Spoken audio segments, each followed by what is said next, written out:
We're coming in hot with inspiring guests, witty banter, and colorful commentary for today's veterans and military community. This is the Tango Alpha Lima podcast. They call me crazy cause I'm facing all my giants. They try to scare me into thinking I can fight it. They tell me I should never even think of trying. But that's just me, I'm gonna live out in defiance. Whoa, Alphas! I am so glad to see you. We have somebody new on the show. I know you're only seeing two people, but she is not just an internet celebrity anymore. No, she's actual royalty. Are you royalty? I am, but I was before.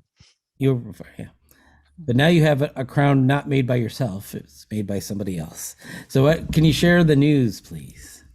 Well, thank you, Jeff. I have been voted to be the Armed Forces Insurance Military Spouse of the Year for the whole Air Force. Thank you. The United States Air Force, I'm assuming. The United States and Canada. They don't know it, but they don't have enough firepower to argue with us. Yeah. So you can now take over Canada. That's amazing. All right. So it's pretty neat that there was a public vote, and then there's also a round of organizations and senior leaders that vote as well. And then we find out in May if I won the overall. And I'd like to take credit for this because I did vote. You should. So thank you. I didn't even ask, and super producer Hallie voted, and we didn't even ask for a piece of garbage to be named after us. Oh, yes, I was naming garbage after people that they wanted, and my unborn children. I would name people garbage. I do that all the time. You were just trash. You're a trash person. Trash. All right, so in the USAF Military Spouse of the Year is happening during March, but even though military spouses don't have to be of the female persuasion, it's still a great accomplishment for you as an individual woman. And I think you have a story about some other amazing women. Yes, I do. This is Beyond First. Female 4-stars discuss changes for women in service from militarytimes.com. In celebration of Women's History Month, the nation's top female military leaders met together in public Monday for the first time to discuss how far the services have come and still need to go in their efforts to incorporate women. The panel of 4-star female officers, including Coast Guard Commandant Admiral Linda Fagan, Air Force General Jacqueline Van Ovost, Army General Linda Richardson, and Navy Admiral Lisa Franchetti, gathered at the Military Women's Memorial in Arlington, Virginia, for the conversation. When all of them signed up to serve their country, there were barriers in their way. Certain aircraft they couldn't fly, certain ships they couldn't be on, certain jobs they were not allowed to have, said Nora O'Donnell, evening anchor of CBS News, who moderated the talk between the four women. All were promoted to general or admiral in their respective services within the last 2 years. Heck yes. I know some of these. I know General Van Ovost, met her. She's fantastic. They're all amazing. These are amazing people. I know female pilots, colonels that will talk about how they have been pushed aside for certain job roles, even though they're doing above and beyond what their counterparts are. I love that these people have stepped up and they're talking about it. And I can't wait until it's not even a thing and that we're all just doing our jobs. And whoever's there's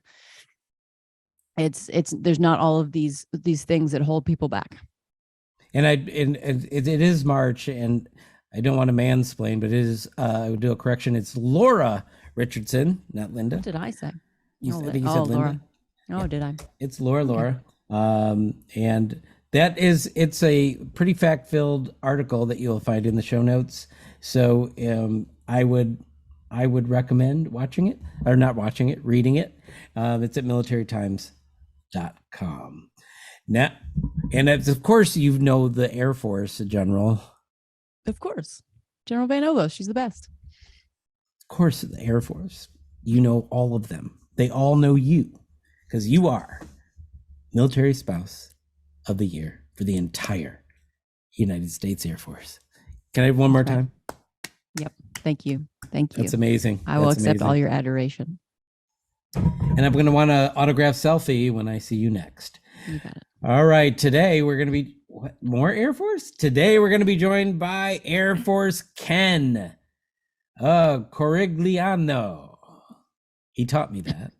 After a traumatic brain injury, Ken developed synesthesia, a condition in which information meant to stimulate one sense stimulates several senses. This means that Ken tastes what he hears, feels what he sees, and so on.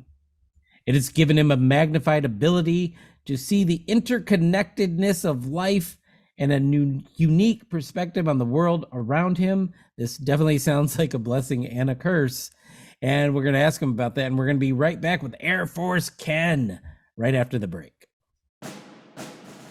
The American Legion is raising awareness about PTSD and veteran suicide by offering hope, camaraderie, and support. Be the one to help end veteran suicide. The goal of the American Legion's Be the One campaign is to destigmatize asking for mental health support. Be the one to ask a veteran in your life how they're doing. Be the one who saves one veteran. Go to betheone.org and help the American Legion end veteran suicide. Will you be the one? Welcome back from that break, ladies and gentlemen. We are now going to put you back to work. Put on your thinking caps. Prepare to be impressed with Ken. Can you just say the last name for me, please? Corigliano. There it is. Corigliano. And Ken, before we get in, because Ashley typically asks the first question, but first of all, when I see Air Force and I see Field Commission, that implies field. Oh, here we go. What the heck? The Marines are coming in. What the heck is that? Give him his crayons. So I was one of the first rounds into Afghanistan after September 11th, 2001, more than 20 years ago. And there I actually, I was able to fly. I was a flying crew chief on an MC-130E. It was the frame designed for this type of war. Infiltrate enemy territory, drop off SOF, try to gain land, territory, and return, repeat, rinse and repeat. So I was able to fly on the plane as a crew chief in case anything went wrong. And a couple missions that did go wrong. One was a coolant system that controlled the countermeasure system. So we definitely want countermeasures in case someone shoots a missile at us. So I had to go in there and it got all over me. I got really sick and everything. And so that was one. And then the second time, liquid oxygen started to be released in the gaseous form, throughout the entire plane. And we were very concerned about our oxygen levels. And when we landed, of course, both missions were under fire. When we landed, I got out and I went in the nose of the airplane and got all inside the liquid oxygen. And I was able to fix it with a really good guess. And we took off and completed the mission. Upon arrival, they had filled out this commissioning paperwork for me to be commissioned, and General Mosley signed it, who was a major at the time, and signed it, and I got accepted. And I literally spent the next 3 weeks trying to get accepted into colleges with a less than 2.0 GPA from school. So that's it. If you dream it, you can achieve it. That's right. Hey, Message. I was all about service, man. I was like, hey, put me anywhere, do anything, I don't care, and I'm here to serve. So I was just elated. It was cool. And actually, I've never in modern times heard about anything like a field commission. Yeah. So they were calling it that, but they pushed me into a program. It only took them a few hours because the flights were like 8 hours. So on the flight back, they pushed me into an ROTC scholarship program, and they say, hey, we know you didn't finish college, so we're going to push you into this Airman Scholarship Commissioning Program. And they had to go all the way up to the SOCOM commander, and they did it in a couple hours, and it was pretty awesome. So wow. Yeah, I went to college for 4 years, and they paid for everything, and then I commissioned, and here I am 20 years later. Was it hard for you to give up the crew chief side? My husband flew C-130s for the longest time. He threw H models. But cool. that was your baby, right? That plane. Absolutely. So what was that like? Well, it's tough because if you think about it, I had to leave that environment and go to school in August. So it was like the May timeframe when the event occurred, and then June. And I had to literally spend June and July trying to get accepted into college from Uzbekistan with a satellite phone. You know, like there's an 8-second delay. Everyone just hung up because they're like, hello, hello, hello. Oh my God. Dollars. And then, you know, I had to have a calling card. I had to call the operator on base. Back then, we actually had humans. To Mars radio applying to. It was crazy. So trying to talk back and forth with 8-second delay. I mean, I had everybody hung up, and then I started just going dial, and then hello, hello, hello. This is Ken Corigliano. Don't hang up, don't hang up, don't hang up. And then I'd get people to, you know, not hang up, and then I tell my GPA, and they're like, hung up. Like, nope. Yeah. And so I actually, a lot of times you push a button on a satellite phone and the tones don't go through. So like 30% of the phone calls didn't go through. And I just started like dialing randomly if they didn't connect. And I actually got the president of St. Leo University on accident. Oh, wow. Screaming in the phone, like, don't hang up there. This guy's like, who is this? You're trying to go to college and you're in Uzbekistan, you're military. Yeah. Okay, sure. Because it's a private school. They're like, who cares? So it's a phone. That's awesome. I swear to God. So hey, random, you got in via random dialing. Yeah. I was so committed. Like, I don't care. Like, I was like, oh my gosh, one of the buttons like didn't go through. Just get anyone and try to get transferred. You know, if I got some kid's college door, I didn't care. Like, just get me where I need to go. Keep trying. Resiliency. Yeah, there we go. Absolutely. Yeah. Well, I think right now would be a great time for our first question. We're halfway through the show. Let's get our first question in. Okay. Well, I mean, this is going to be my third. I feel at this point, but you had a traumatic brain injury that gave you some abilities. First of all, do you want to talk about your traumatic brain injury and then what happened as a result? Yeah, just quickly. So I was training for the Olympics and I was out on a bike ride right before deployment. I mean, like days before deployment, I was trying to get some Olympic points to do a race.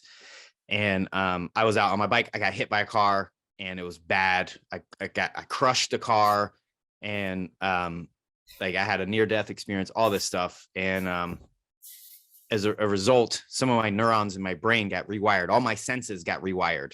So your senses have to wire, like they have to fire. So they immediately find new neural pathways, no matter what, no matter if they like initiate something else in the body or the brain. And so when someone says banana, I see it, I taste it, I feel it, I smell it, all that stuff. So any nouns that any of you guys throw out today, I'm going to be experiencing them. And so it was, first couple of years was rough. So be nice, Gudermuth. Yeah. That's intense. I have a traumatic brain injury too from a car accident, but I didn't get any special abilities. I'm sorry. Man, I'll try again. Well, you're probably super more empathetic with people who've gone through trauma, and that's equivalent to a superpower nowadays. Really? Okay. Yeah.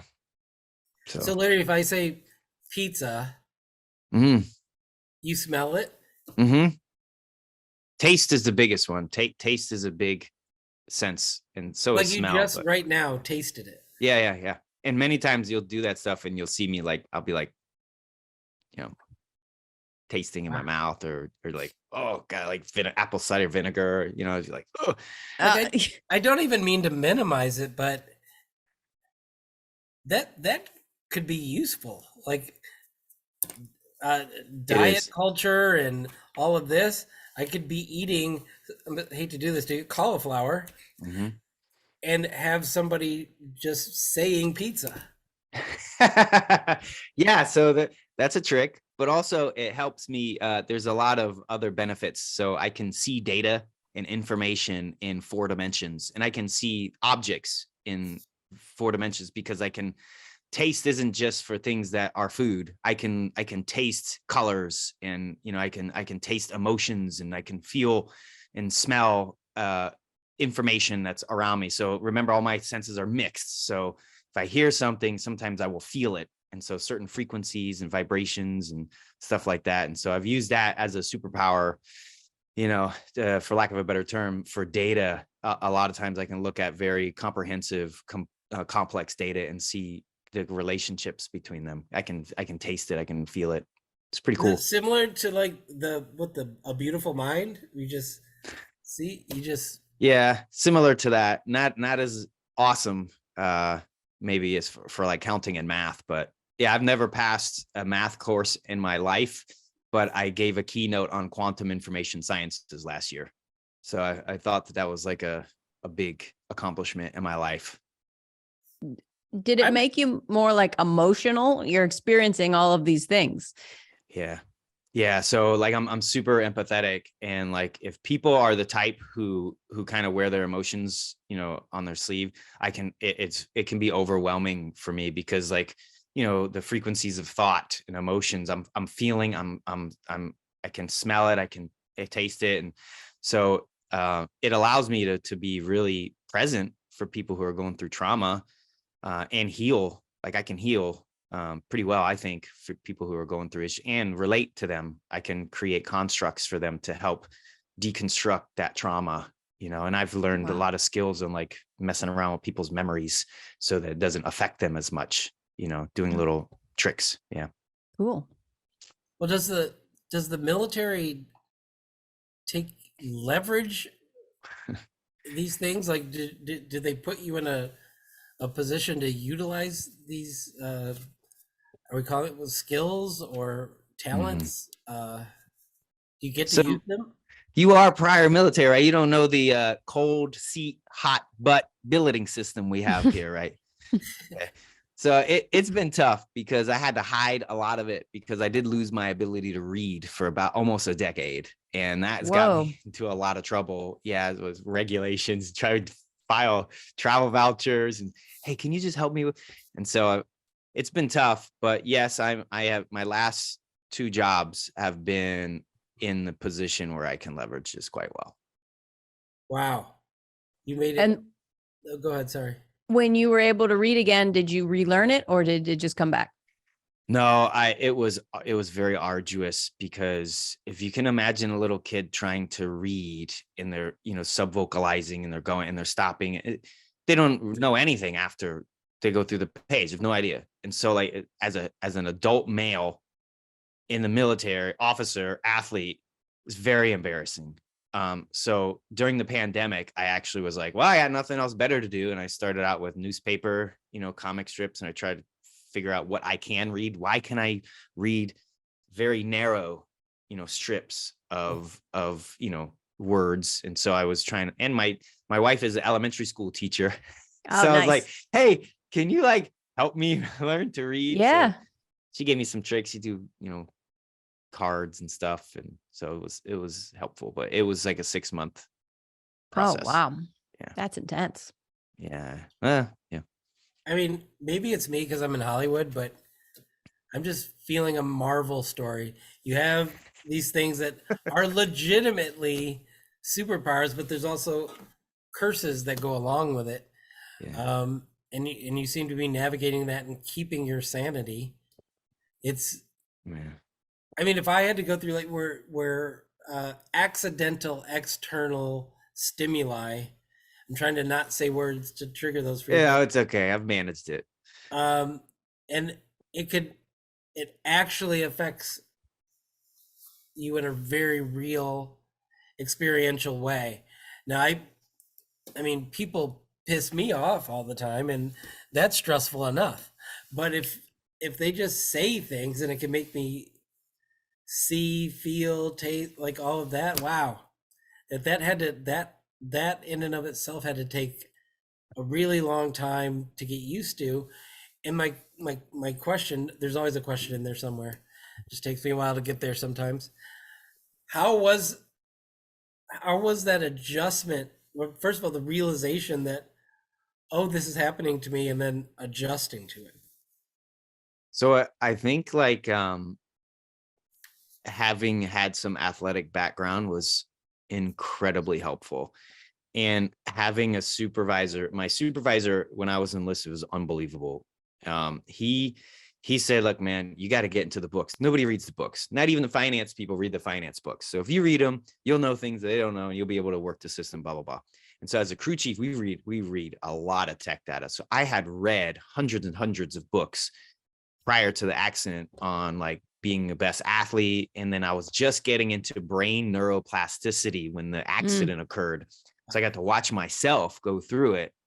And it was not until I think about 2016 or 17 where like my stress was under management. I found like a neuroacoustic tool that reduces your stress, and it's called New Calm. It's awesome. And I got my life back so that I could actually try to go, okay, how can I make this work for me?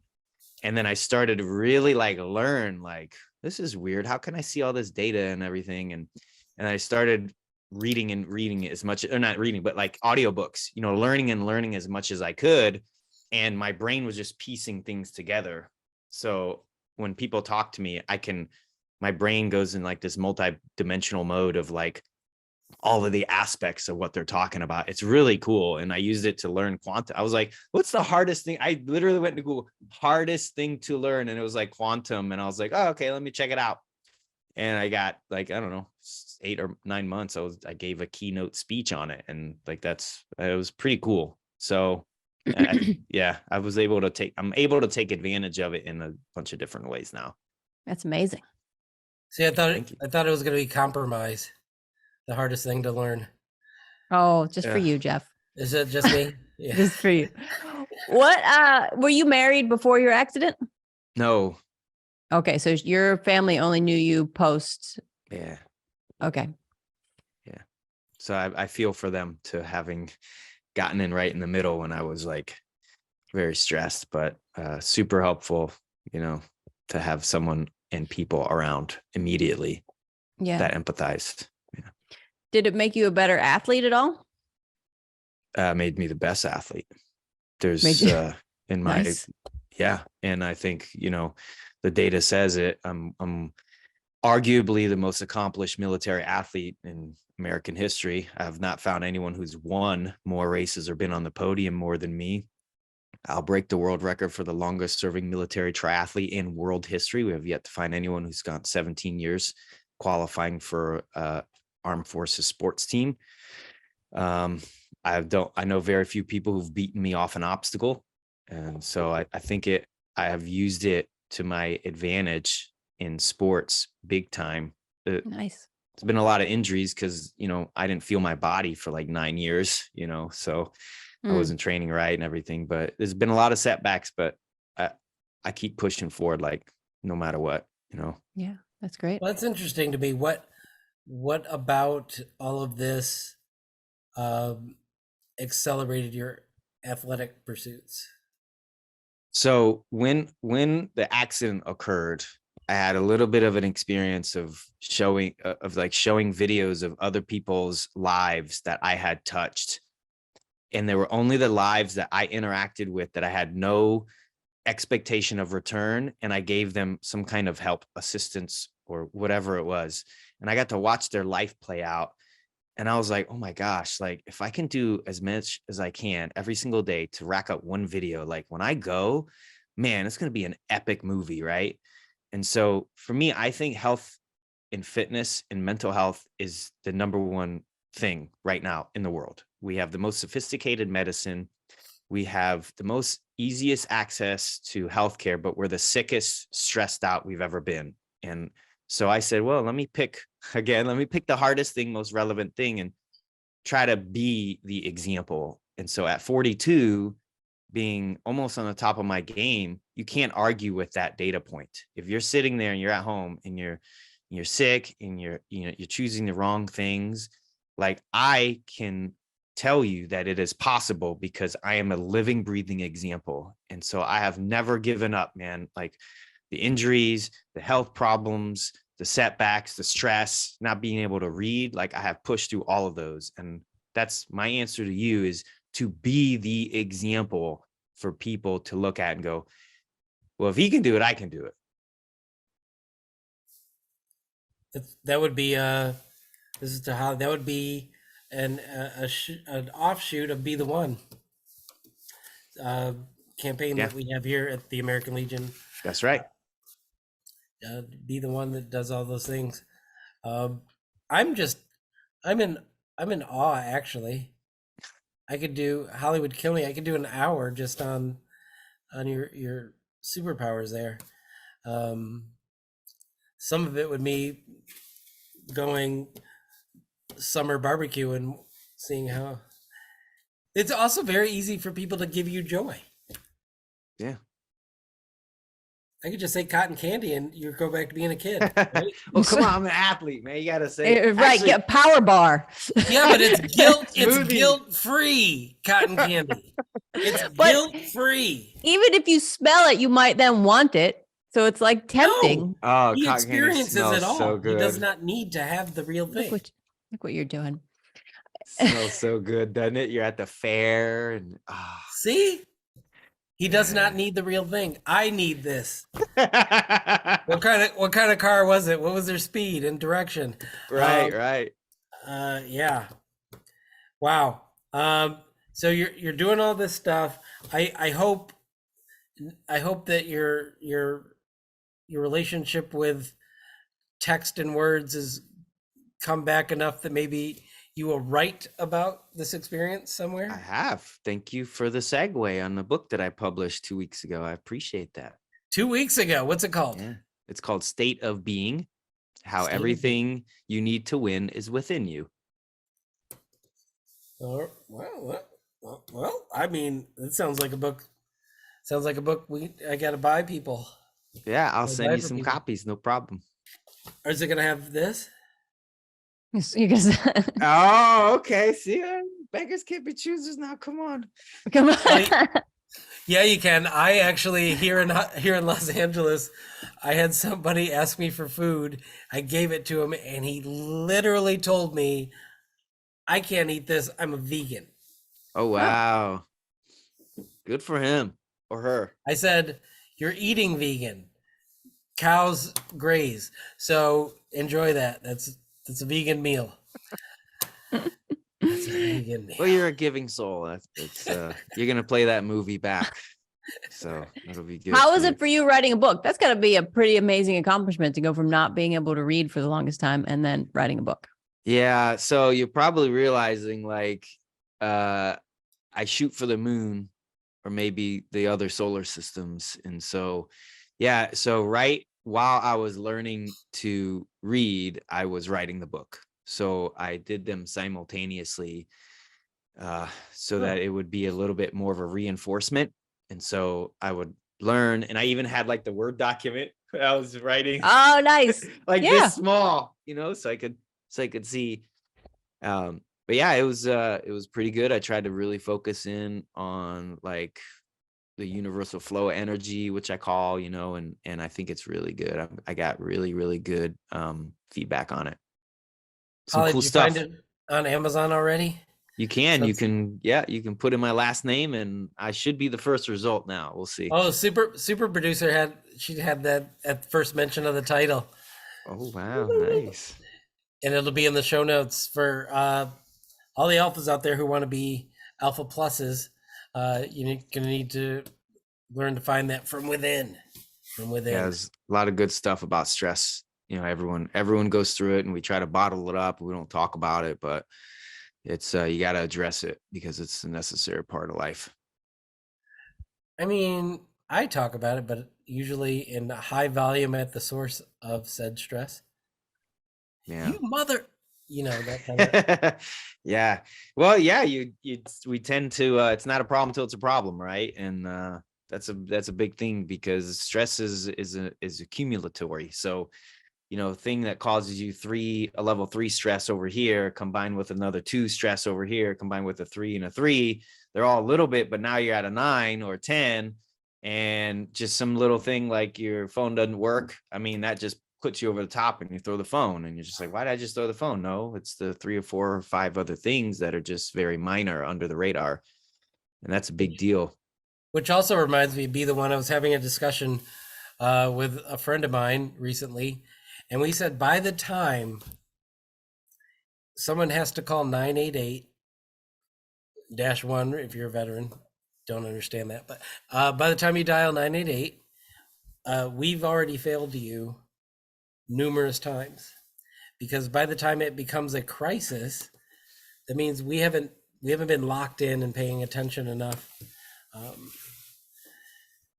So Jeff, I think that brings up an important point too, because the healthcare system in America is very interesting. It's for profit most of the time, right? And so, and it's unless you're dying, like we're just going to keep you above death, and it's just like this resuscitation program. And for me, I tell people you don't have to get sick to want to be better. And so, when you're in the military, you join to get better, to be better, to give back to society. And then we spit them out on the back end without a conduit in place to keep them getting better and better. And so they're going to naturally devolve, right, and get worse. And then it becomes a crisis. So the place to catch people is at baseline, not when they're sliding down, but when they're at baseline, and we bring them up, because everyone needs progress, because progress means happiness, right? And so I think that's a big issue or an opportunity. That's where I put myself, is trying to get people to get better, be the best that they possibly be, because then they're happier. When you're happy, your stress is down, and then your body can heal, your brain can heal, and all the systems work properly. Sorry, a little soapbox there, but no, I like it. I want to put all of that on a t-shirt. I'm down.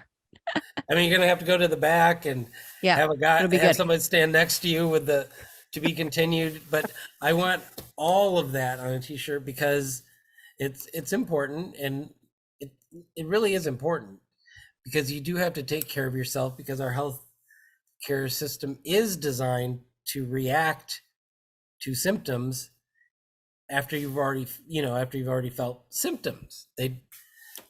I see some movement in preventative care, but the bulk of healthcare is still, oh, this happened to you, this is how we're going to react to it. Not, oh, you have a family history, let's do this to avoid that. Like, that's right.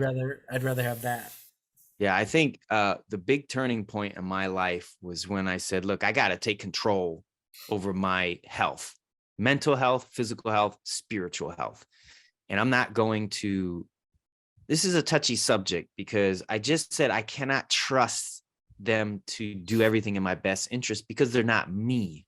And so you get a 5-minute doctor's visit, and they're supposed to diagnose you for things that you've had for years. You live with it every 5 minutes that go by. There's been a million of them. And so you have a million times more experience than that person who's sitting across from you. And so when I said, look, I'm taking care of I'm in charge of my own health. And I went out and I said, if the military health system is not going to support it, I'm going to buy it. I don't care. And so I went out and I got second opinions. I got third opinions. I got product, I got software, I got everything. And that's when my life really started to turn for the better. I mean, I have coaches, I have athletic trainers, I have a slew of support, and I have medical providers that do not take TRICARE, but they're the best. You only get one life. So if you're sitting there and you're like, well, this system's failed me. No, man, you failed your system. Like, you've got to take control. And if the availability of something that can help you is there, don't make any excuses. Go. Who cares? You can always make more money. You can't make more health, and you can't make up time. And so that's when my life started to turn around, is when I just took control of it. I said, I don't care how much it costs or how much time it is. It's about me and my health. I need to be present for my family, and people around you, What's interesting, all of that you say, because this show drops on the 14th of March, which is a week. Holly, I don't know if you know this. It's a week from anniversary of my stroke. And you're talking about all of this neuro stuff, and I'm definitely going to be reading that thing. And I wrote New Calm Down. Me too. Because that stress thing was apparently a big part of it for my ailment a year ago, and don't want to repeat that. So gotta get that stress. Gotta get that stress in check, And and I'm sorry about that. And congratulations on being 6 foot vertical. Like that's a testament to what you've done to yourself and your body and your will to survive. It's incredible. And I'm glad your family still has you. Well, that poster they had a poster up that reminded me of what you just said. And I'm like, yeah, y'all probably should have put that in front of me. It says, you're the quarterback of your own treatment or your own healing. And I did. I put the table sideways, sat in it like it was my desk. And I'd have the nurses and the doctors come in and I go, I need to know what we're doing here. Why haven't I had an MRI? Of course, I was talking a lot slower, but I was still running things. Advocating for yourself. It's great. You have to. You literally have to. Everything he's saying resonates in truth about how you need to take care of yourself. And if you're out there, like, buy this book. And I've not seen the book, didn't know the book existed before we got on this show. But what the words that are falling out of this man's mouth are speaking truth to me. And I'm assuming that they're going to fall off the page as well. That's all I have to say about that. I could, but Holly gets mad. I go on and on. So thanks so much for being here and these pearls of wisdom. And please, Nucom is spelled how? Nucomm? Nucalm. Yeah. Oh, Nucalm. Yeah. Nucalm. Did you already find that too, Holly? What? Man, she is sharp. On it. Why do you think we call her super producer? Incredible. I mean, we got two Marvel prototypes on one call. I love it. You know, what would we call you? She's mouthing a suggestion. I have no idea what she's saying. Oh, just call him Air Force Ken. I will tell you, do you know what? I have a favorite Marvel character. Although, as of right this very second, the Punisher. You know why he's my favorite Marvel character? Why? He only has one superhero. Nice. He earned his EGA in the United States Marine Corps.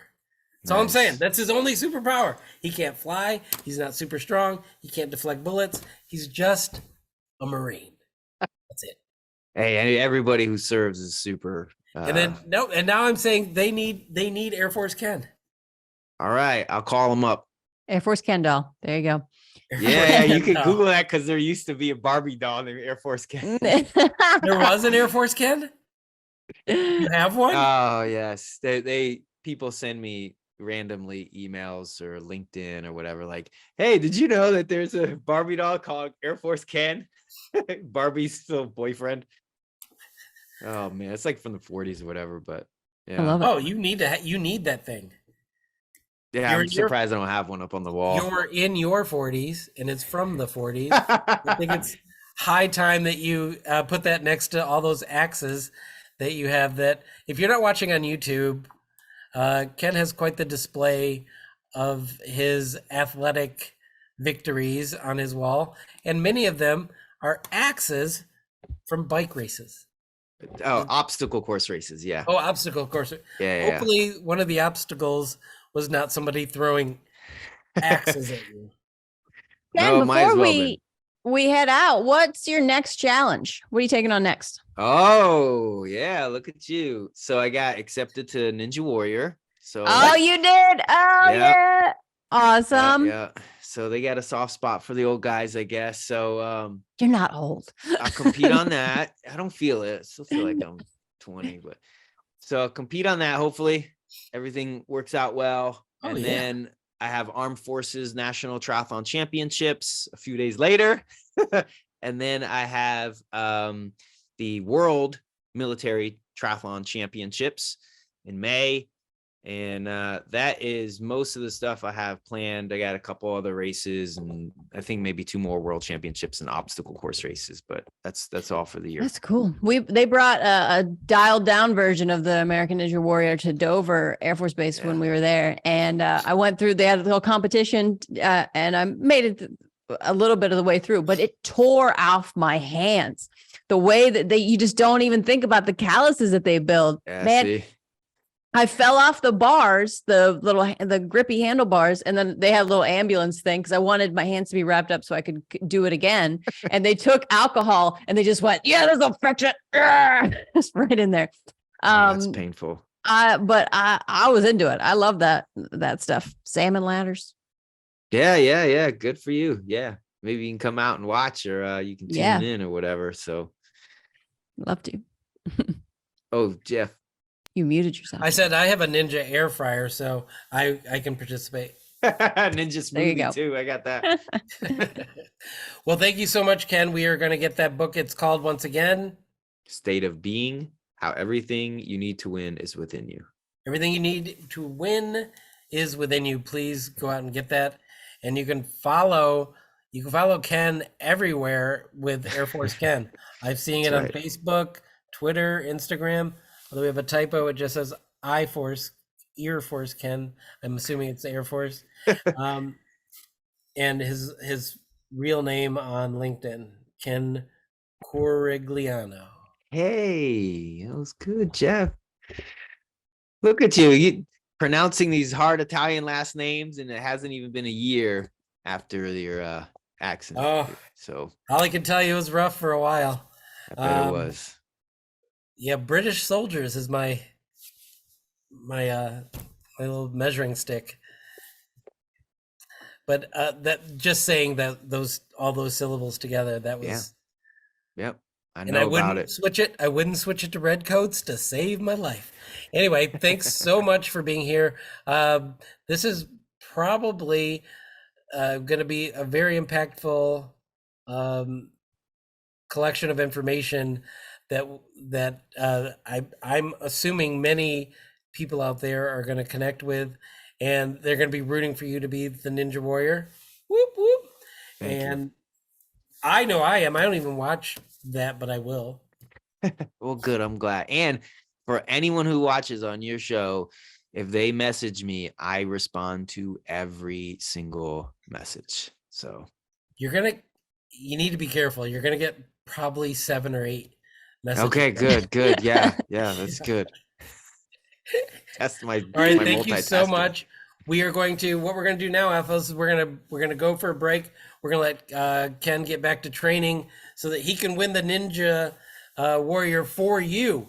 I'm sure he'll dedicate it to you specifically. You know who you are. And Yes. we're gonna talk about Ken right after we come back from the break. By pulling out your cell phone and simply typing www.legion.org/action, you have at your fingertips our legislative priorities. With one press of a button, you can let your congressmen and your senators know what the American Legion wants to pass. And you can do it every single day. The power is in our hands. You just have to take the opportunity to use it. All right, we are back from the break. We are Air Force Ken is gone, but Air Force Military Spouse of the Year, Ashley Gutermuth, is here with me as always.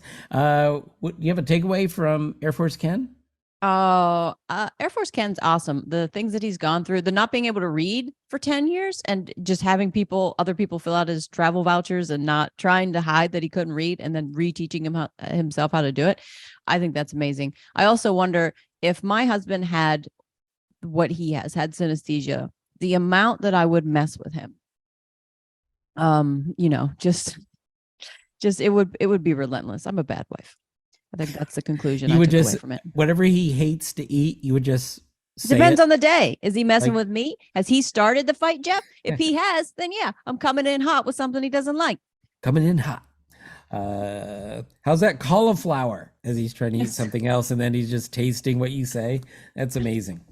All right, we're going to move on now. You know where we're going? We're going to the range. We are about to engage in pew, pew, pew, pew, pew, pew, pew, rapid fire. All right, rapid fire number 1. Marines welcome first woman to serve as senior enlisted of an expeditionary force. It's come from Stars and Stripes, straight from Okinawa. The Marine Corps' first to fight force in the Pacific made history Tuesday. This was Tuesday, probably a week ago. 2 weeks ago. Sergeant Major Joy Kitashima replaced Sergeant Major Eric Cook as Sergeant Major of the 3rd Marine Expeditionary Force during a relief and appointment ceremony at Camp Courtney's parade grounds. She's from Bloomington, Indiana, their super producer, Holly. She's right 1 hour, just driving distance to you. She's the first female Marine to fill the role in a Marine expeditionary force. It's not her first time in Okinawa, though. This is Kitashima's fourth tour in Okinawa, speaking to several hundred Marines standing at attention on the field and in the audience. She said she was excited to be back home. You're the reason I'm excited to be back in 3rd MEF, she said. I will give everything I have, 100%, for as long as I serve in this capacity. Nice. Nice. Jeff, as a Marine, how do you feel if somebody were to whisper, the sergeant major wants to see you? Terrified. Look at his face. Belief. In fact, when I had to speak at Camp Pendleton for a Black History Month thing, and they're like, yeah, the captain wants to thank you, and there's the sergeant major and the master gunnery sergeant, the same E level. They're in there, and I'm like, this 100% feels like I'm in a boatload of trouble. Yeah, this is gonna be real bad. I still feel that way. Skin crawl. Because the colonel never asks for you, and if he does, it means he or she wants something. It's not, you're not in trouble if they call you. It's woo. Sergeant Major, different story. All right, I don't know if I can go on, but I'm going to try. We're going to go to rapid fire number pew pew 2. Tom Cruise is filming Mission Impossible on a Navy aircraft carrier. This comes from Task and Purpose. Tom Cruise just can't get enough of naval life, and apparently the U.S. Navy can't get enough of Tom Cruise. And after bringing back Pete Maverick Mitchell for one last flight in last year's Top Gun Maverick, Cruise is once again climbing aboard a U.S. Navy aircraft carrier, just not as a naval aviator. They're talking about this is going to be the 4th ship that he's filmed on. I was in the Marine Corps deployed. I've only been on 2 ships. He's outshipped me. He's outshipped you. Yeah, but you did real work on it. And I spent more than like a week or 2 on it. But I hope that he's paying for gas. Yeah, can you imagine that, Bill? So what do you think? Do you know Top Gun Maverick is this airs after, but I'll say it now. It's nominated for Best Picture, isn't it? Really? Right? Really? An action movie like that, a popcorn movie got nominated. I'm going to call it now. It doesn't win. We'll see how this ages. We'll see how it ages. I don't know. What if it won after I just declared that it will not, under any circumstance, win? What if it did? Well, then we know you can't predict the future. Yeah, don't ever listen to me. It changes our whole relationship. But I did love the movie, so there's that. All right. Holly, do we have time for rapid fire number pew pew pew 3? All right, number 3. Fire number pew pew pew 3 comes from Legion Town, one of my favorite places on the internet. It's cozy, it's comforting, and it has an IHOP at the end of the street where you can enjoy yourself. Last Saturday, the Department of Puerto Rico, well, actually I should read the title, Legion shows support for Irreverent Warriors. Last Sunday, the Department of Puerto Rico walked beside 150 plus veterans and service members who came out to advocate for mental health through an initiative by a nonprofit called Irreverent Warriors. This initiative brought the veteran community together for the 3rd year in a row, where we saw a beautiful display of flags, hats, and t-shirts of all the branches of the armed forces, VSOs, and nonprofits that give a helping hand to those in and out of the island of Puerto Rico. The energy was contagious. We began together, and as in military service, we left no one behind. It was probably the first time I have seen so many veterans come together for a cause having to do with mental health since I retired in 2014. I don't have here who I is, but love that. And you can also, you know what I love now on Legion Town? And I'm taking all the credit because, I'm running for mayor. That the PR departments of these departments are submitting these. This is written by the PR department of PR. The Public Relations Department of Puerto Rico. Yep, the PR of PR. So I like it. I like what they're doing. Anything that helps one another, I think, is the way to go. And I love this that suicide prevention that they're doing, the Be the One, the stuff that you're involved with the heal areas. I love all of that. And I love the fact that I know a year from now, there are going to be more people alive because of all those concerted efforts. So with that being said, can you take us home, please? Yes, I can. Hey, everybody. Thank you so much for joining us today. Let me get in real close so that you can just feel me in your heart and soul. Can you just don't forget to subscribe to the Tango Alpha Lima podcast? I don't know what you got going on in your life, but subscribe to us on YouTube, Apple Podcasts, Spotify, or wherever you consume podcasts. I don't mind, wherever it is. Leave us a review and give us a big old 5 stars. Otherwise, you know what's going to happen. I'm coming to your house and I'm going to shut off your plumbing. So the world knows how much you love us. If you have a guest recommendation, we'd love to hear it. Go to legion.org/Tango Alpha Lima. Click on the suggest a guest link. We want to meet who you like, who you love, and who you hate. Why not? Let's change it up a bit. Thank you so much for joining us, Jeff. All right, Alphas out there, you heard it from her Royal Highness herself. You need to subscribe. You need to get out there. You need to spread the word. You need to get us a bunch of alphas. Ask yourself this right now. What would Air Force Ken do? If you think that to yourself, you're going to do the right thing. You're going to be the example that everyone follows, because you are basically a Marvel superhero that isn't on Disney Plus. You're out there living in the world. So right now with that, I'm going to declare Season 4, Episode 150. Mission complete.